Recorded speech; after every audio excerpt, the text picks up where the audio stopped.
SG Reads. Hello fellow travelers, my name's SG and welcome to the channel. Hope you guys enjoyed the new intro. I'm testing it out. Today we're continuing on with Dante's Inferno, Canto 32. Last time we saw Virgil and Dante, they were getting help from giants that were located there. They were there mainly because they're Neanderthals, I guess you could call them, and they fought against the gods themselves. So they're here in one of the lower levels of hell, kind of keeping guard of Lucifer, or at least this is just their suffering. I don't really think they can understand where they are. At least according to Dante in this one. And Virgil, I should say. So anyway, let's continue on, shall we? If I had rhymes both rough and strenuous, as were appropriate to the dismal hole, down upon which thrust all the other rocks, I would press out the juice of my conception more fully, but because I have them not without fear I bring myself to speak, for 'tis no enterprise to take in jest, to stretch the bottom of all the universe, nor for a tongue that cries mama or babo.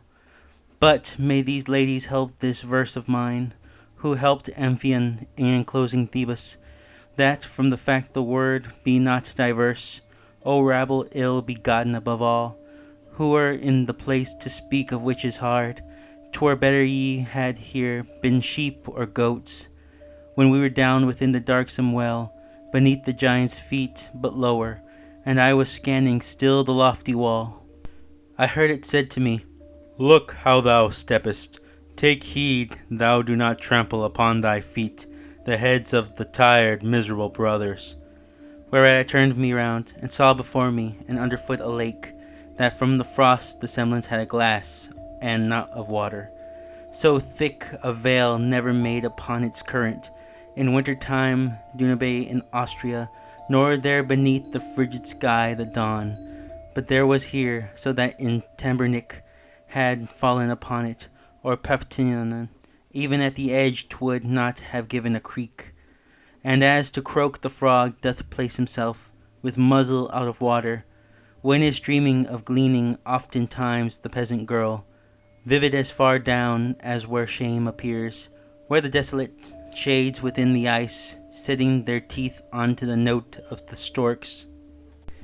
Each one of his countenance held downward bent, from mouth to cold, from eyes doleful heart among them witness of itself procures. When round about me somewhat I had looked, I downward turned me, and saw two so close, their hair upon their heads together mingled.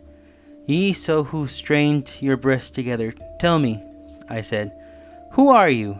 And they bent their necks, and when to me their faces they had lifted, their eyes, which first were only moist within, gushed over the eyelids, and the frost congealed the tears between and locked them up again. Clamped never bound together wood with wood, so strongly, whereat they, like two he-goats, butted together, so much wrath overcame them. And one, who had by reason of the cold lost both his ears, still with his visage downward, said, What dost thou so mirrorest thyself in us? If thou desirest to know who these two are, the valley whence Benzindio descends belong to them, and to their father Albert.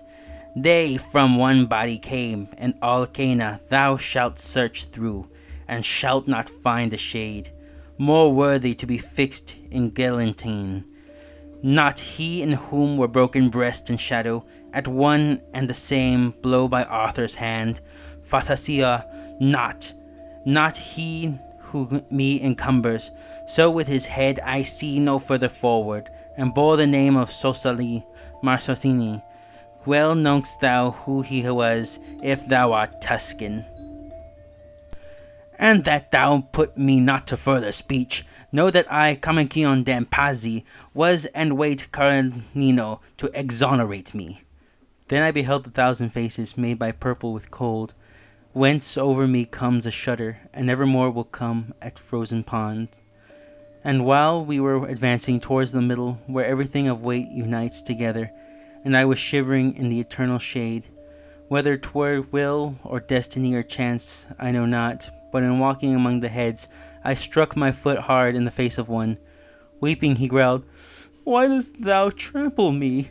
Unless thou comest to increase the vengeance of Monteperti, why dost thou molest me? And I, my master, Now wait for me here, that I through him may issue from a doubt. Then thou mayest hurry me as thou shalt wish. The leader stopped, and to that once I said, who was blaspheming vehemently still, Who art thou, and that thou reprehendst others? Now who art thou that goest through an Antenora smiting, he replied, others people's cheeks, so that it through weren't living, 'twere too much? Living I am, and dear to thee it may be, was my response. If thou demandest fame, then mid the others note thy name I place. And he to me, For the reverse I long. Take thyself hence, and give me no more trouble, for ill thou knowest to falter in this hollow. Then by the scalp behind I seized upon him, and said, It must needs be thou name thyself, or not a hair remain upon thee here.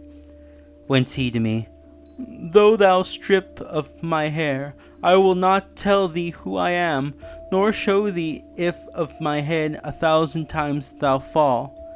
I had his hair in hand already twisted, and more than one shock of it had pulled out, he barking with eyes held firmly down, when cried another, What doth ail thee, Boca? It's not enough to clatter with thy jaw, but thou must bark. What devil touches thee? Now, said I care not to have thee speak, accursed traitor, for unto thy shame I will report of thee Veracie's news. Begone, he replied, and tell what they wilt, but be not silent if thou issues hence, of him who had just now his tongue so prompt. He wept here the silver of the French. I saw thus canst thou phrase it, him of Dura. There where the sinners stand out in the cold. If thou shouldest question by who else was there, thou hast beside thee him of Bercia, and whom the Gorget Florence Sililit asunder. Gianni del Soldari, I think, may be yonder, with Gallinella and Talbidiello, who oped Faenza, who in the people slept. Already we had gone away from him, when I beheld two frozen in one hole, so that one head a hood was in the other. And even as bread through hunger is devoured, and the uppermost of the other set his teeth, then when the brain is to the nape united, not in another fashion thou dost gnawed, the temples of Manabius is disdain, then that one did the skull and the other things.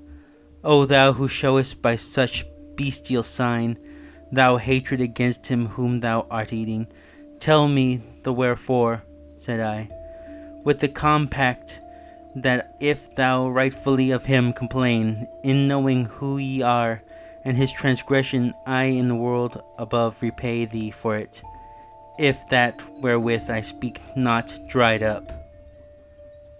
Alright, now that we've read this chapter, let's talk about it, shall we? This one, we are in one of the lower levels of hell, which is pretty much almost to Lucifer, I guess you would say. This is a traitor, you would have it. And here, Dante and Virgil have pretty much met into a tundra. It's freezing, but the lake itself is not ice nor water. It's much more of glass than anything else, he says. And in this water, or at least at the surface of it, there are faces that he needs to cross. There are several faces coming out, each one a different traitor or accused of a different sin. And these ones aren't as willing to talk to Dante or Virgil as they have in the past. These ones are much more stubborn. These ones are a little bit angrier. They want to have nothing to do with anybody. And Dante's having a harder time with this. There are some that will talk, but seem angrier than more than anything.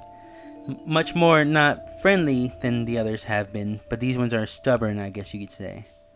And where we leave off, we see him talking to another pair of people who are there, but stuck in the same hole. Alright, I hope you guys enjoyed this video. Please leave a like, comment, subscribe down below. I'd really appreciate it. Thanks again for watching, and I hope to see you guys next week. We're almost at the end, at least 2 or 3 more chapters. Well, see ya.